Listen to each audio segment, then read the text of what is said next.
बिस्मिल्लाहिर्रहमानिर्रहीम। ख़वातीन व हज़रात, आप पर सलामती हो। मैं तैमूर यूसुफ से हूँ। नाज़रीन, कुछ सियासी अपडेट्स पे बात करेंगे और जो वाक़या हुआ है ट्रेन का, उसके हवाले से कुछ नई अपडेट्स है, उस पे बात करेंगे।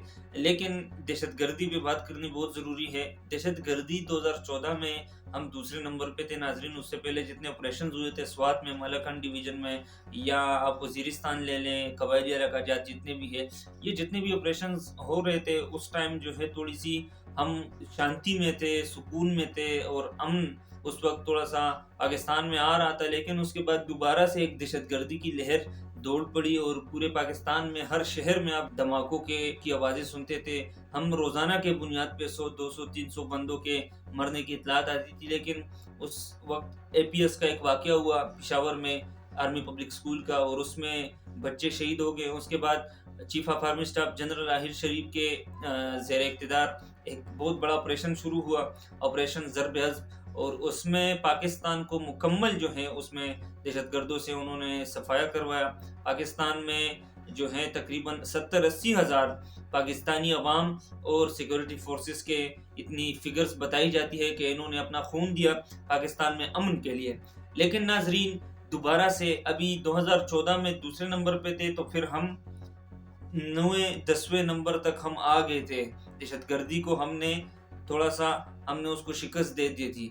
लेकिन अभी दोबारा से हम दूसरे नंबर पे आ चुके हैं। अब पिछले दिनों ग्लोबल टेररिज्म का इंडेक्स आया है, उसमें पाकिस्तान फिर से दूसरे नंबर पे है। हमसे ऊपर सिर्फ एक मुल्क है, वो है बर्किना फासो। एक मुल्क है, पता नहीं नाम भी ठीक से मैं ले पा रहा हूँ कि नहीं, फर्स्ट टाइम हम इसका नाम सुन रहे हैं। और ये मुल्क पता नहीं कहाँ पे, मुझे कोई आइडिया नहीं है। ये सिर्फ हमसे ऊपर है, बाकी दहशतगर्दी में ये हमसे भी गया गुजरा होगा। उसके बाद हम हैं, यानी हम दुनिया में दहशतगर्दी के लिहाज से दूसरे नंबर पे स्टैंड कर रहे हैं। नाजरीन, दूसरी अहम बात, कुछ लोग कह रहे हैं कि ये जो ऑपरेशन हुआ है क्वेटा के पास बोलान के इलाके में, ये ऑपरेशन जो है इसमें जो आर्मी ने बाजियाबी करवाई है हमारे एसएसजी कमांडोज ने, तो इसमें बहुत टाइम लगा है। कल जब आईएसपीआर साहब की प्रेस कॉन्फ्रेंस थी, उसमें भी साफियों ने सवालात पूछे और सोशल मीडिया पे भी ये सवालात। इसमें कोई शक नहीं है कि हमारे सिक्योरिटी इदारे वाले जो है पूरी कोशिश करते हैं, वो अपने अवाम को बचाने की, आपको समझाने की कोशिश कर रहा हूँ। इससे पहले नाजरीन 2009 में एक वाक़या हुआ था, उसके बाद जो है ये एपीएस का एक वाक़या हुआ, उसके बाद जो है ये जो 2009 का मैं बात कर रहा हूँ, ये जीएचक्यू का वाक़या है। 10 अक्टूबर 2009 को रावलपिंडी जनरल हेडक्वार्टर जो आर्मी का है, उसमें कुछ दहशतगर्द घुस गए थे और उन्होंने भी 20 के करीब कुछ लोगों को अगवा किया था और वहाँ पे इन्होंने जो है उसको ढाल बना दिया था। इस तरह के मामलात बड़े पेचीदा होते हैं। जब आप अवाम को आप ढाल बनाते हैं और आप हुकूमत से या सिक्योरिटी फोर्सेस से आप कुछ जो है मुतालबा करते हैं, लेकिन अवाम को आपने ढाल बनाया होता है, ये बड़ा मुश्किल काम होता है। नाज़रीन, उसके बाद फिर ये एपीएस के बाद बाचा खान यूनिवर्सिटी है चारसद्दा में, वहाँ पे एक दो दहशतगर्द वहाँ पे घुसे थे। 2 घंटे तक उनको जो है ऑपरेशन के ज़रिए उनको फिर मार दिया गया था।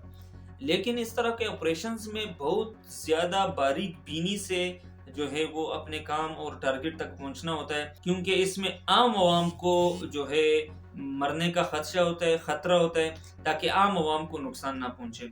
इसमें जो है आम ट्रूप्स जो होते हैं पाकिस्तान आर्मी के, उसकी बजाय स्पेशल सर्विस ग्रुप्स के जो ट्रूप्स है वो भेजे जाते हैं, जो एसएसजी कमांडोज होते हैं। और इस ऑपरेशन में भी जो कि बोलान का एक इंसिडेंट है, ट्रेन रेलगाड़ी का, जाफर एक्सप्रेस का, इसमें भी दूसरे दिन एसएसजी कमांडोज को भेजा गया था। इन एसएसजी कमांडोज का यूनिट है फिर एक अलग से ज़रार कंपनी उनकी मातहत है, वो फिर जो है इस इंसदाद दहशतगर्दी में महारत रखती है। और अभी भी यही जो है कंपनी थी वहाँ पे जो ये ऑपरेशन उन्होंने की और बाजियाब करवाया लोगों को। नाजरीन, हमारे सिक्योरिटी फोर्सेस की तारीफ तो पूरे पाकिस्तान ने की, लेकिन जो लोग जान से गए उनका क्या?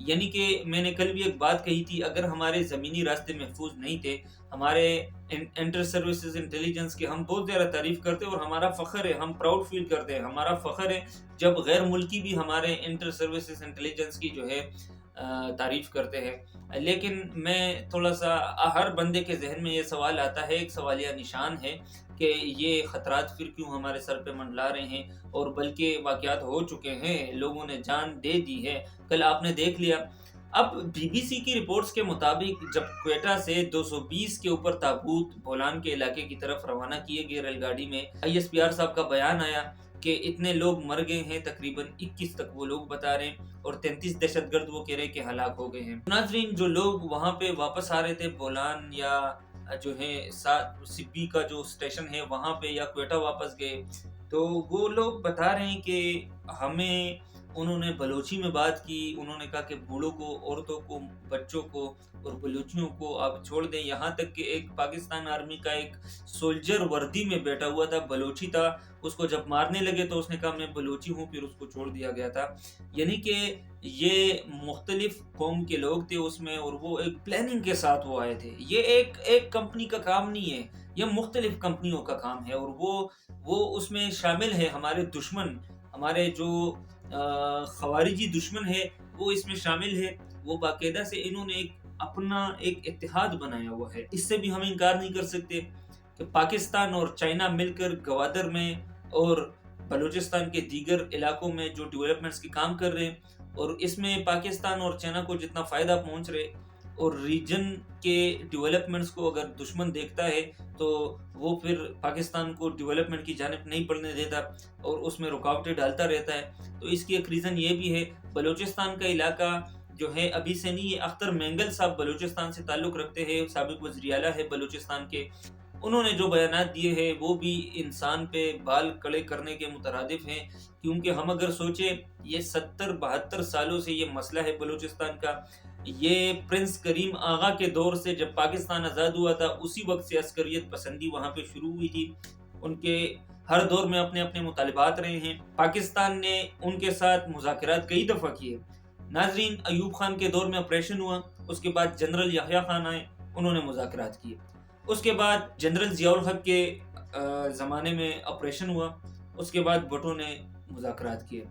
ناظرین، مشرف کے دور میں آپریشن ہوا، اس کے بعد بقول اختر مینگل کے کہ کوئی مذاکرات نہیں ہوئے، اور ابھی تک اگر دوبارہ سے انہوں نے اندیا دے دیا ہے کہ اگر دوبارہ آپ آپریشن کی نظر سے بلوچستان کو دیکھیں گے یا آپریشن سٹارٹ کریں گے تو یہ پھر بات اس معاملے تک پہنچ جائے گی کہ وہاں سے پھر واپس مڑنا مشکل ہو جائے گا۔ یعنی کہ بلوچستان میں جو عام عوام ہے وہ بھی اس میں ڈوب رہے ہیں، اور جو ٹروپس ہیں، ہمارے سیکیورٹی فورسز کے اہلکار ہیں، وہ بھی اس میں ڈوب رہے ہیں، اور جو دہشت گرد ہیں یا دوسری عسکریت پسندی تنظیمیں ہیں وہ بھی جو ہیں اس میں ڈوب رہے ہیں۔